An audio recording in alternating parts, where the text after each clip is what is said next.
The reporter killed in that shooting was 24 years old. Tonight, I spoke with Dylan Lyons, former teacher at Dreyfoos School of the Arts. She says he was a theater kid who switched to journalism, which was truly a perfect fit. I always thought he could do whatever he wanted to do. Former teacher Christine Tisch remembers Dreyfoos School of the Arts alumni Dylan Lyons. I think he always wanted to do TV. But theater and communications are so closely linked that I think it was like his senior year when he's like, I really want to go into journalism. Tisch taught TV production. It was in her class where Dylan first learned to put together a news story.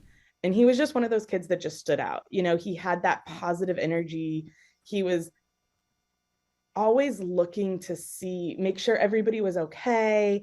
But he still found the joy in the little things in life. Tisch says they kept in touch after he graduated. She was proud to see him living out his dream. Seeing where he went and the cool things that he got to do, and just the excitement he had for everything in life, from his fiance to his family. He was really close with his mom and his sister. Like so many, she too was devastated when a TV friend in Orlando called with the news Dylan had been killed.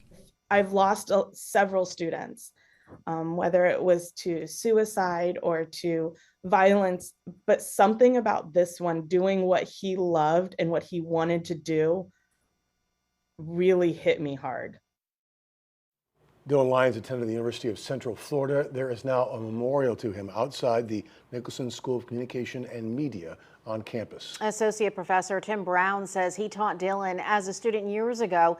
He held a moment of silence before his electronic news gathering class, the very class he taught Dylan as a student. We were scheduled to come outside and to do lab demos, how to shoot video, how to shoot interviews, the very thing that Dylan loved, the very thing that he enjoyed doing, and it just so happened that it was scheduled for today. Professor Tim Brown organized the Area to Remember Lyons on campus.